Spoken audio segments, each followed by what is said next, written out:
At the outset, I would like to join my colleague, the Honorable Raksha Mantri, to pay tribute to our Jawans and officers who valiantly defend our borders. I also express our nation's deep gratitude to the men and women in uniform who helped in rescue, relief, rehabilitation and reconstruction in the wake of a variety of natural disasters. The humanism and efficiency of our armed forces in responding to the tsunami disaster, to floods in various parts of our country, to cyclones and earthquakes, especially the recent quake in Jammu and Kashmir, have made us all proud of our gallant armed forces. The security challenge facing India is diverse, complex and evolving.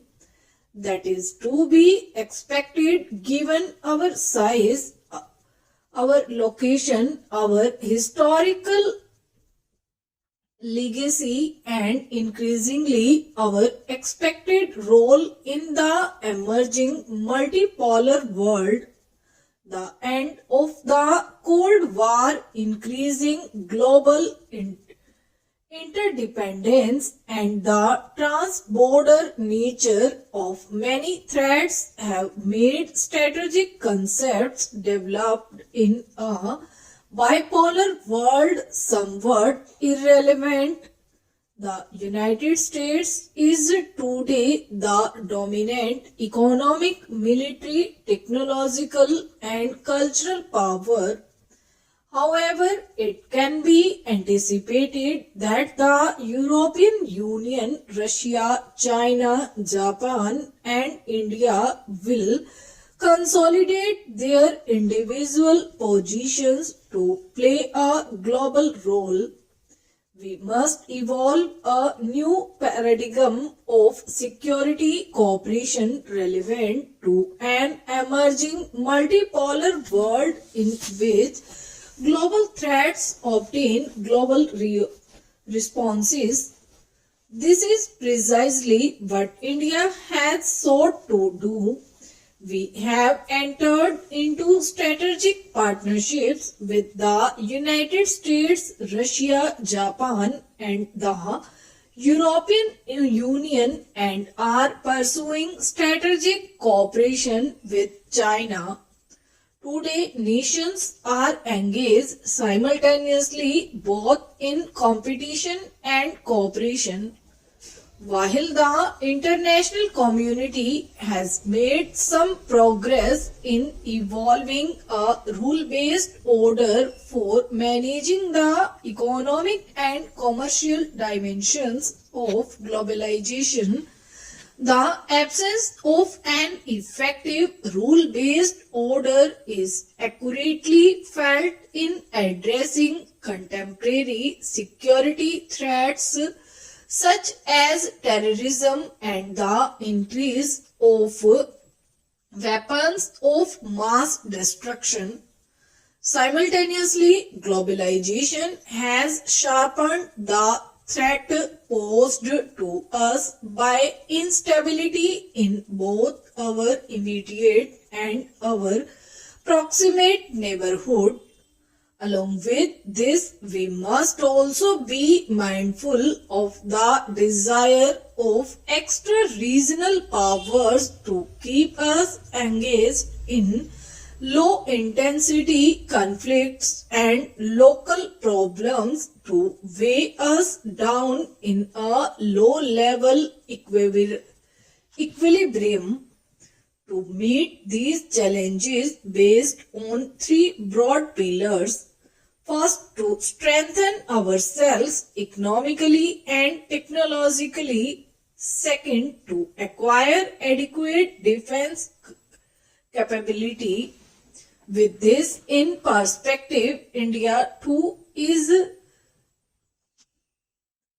reciprocating positively to overturns of other major players in the global balance of power.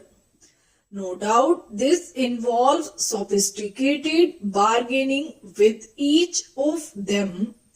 It is unrealistic to expect nations to act for altruistic reasons. International relations are, in the final analysis, power relations.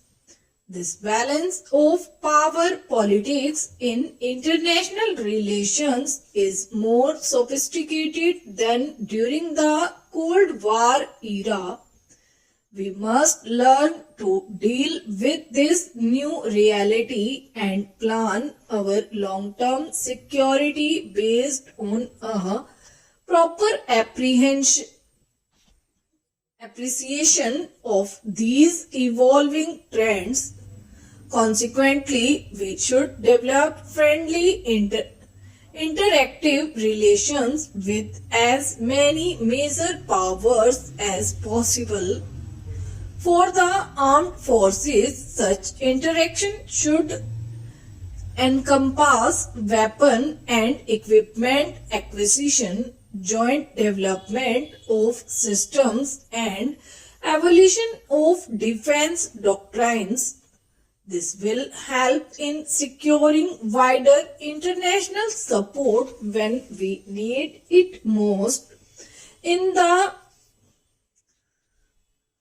Arthashastra, Kautilya wrote that a healthy economy is a sound foundation for well-funded armed forces. From the strength of the treasury, he said, the army is born, but it is not only for fiscal reasons that the health of our economy is important for our national security. A healthy, growing and stable economy in itself enhances security. New nations of comprehensive national power give high weightage to economic, social, scientific, technological, educational and cultural aspects of power. Military strength alone no longer guarantees a nation's security. Knowledge, power, and economic capabilities are equally important.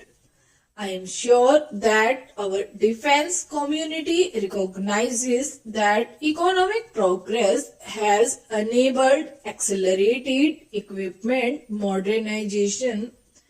Today's international climate enables us to draw on world financial flows for development and to offer our skills in exchange for other countries' outsourcing services and manufacturing of India for mutual benefit.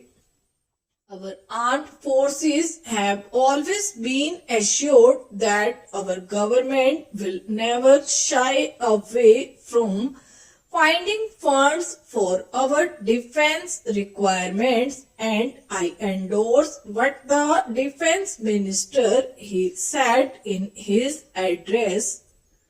It should be obvious, however, that any government will find it easier to find the required resources if the economy grows faster and generates the incomes and revenues required. If our economy grows at 8% per annum, it will not be difficult for us to allocate about 3% of our GDP for our national defense. This should provide for a handsome defense budget.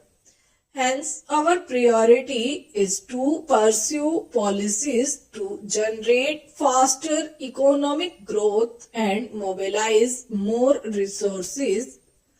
Critical to our effort to step up the rate of economic growth is the assurance of energy security. This requires a broad-based energy policy based on rational economic and strategic considerations, rational domestic pricing policies, etc.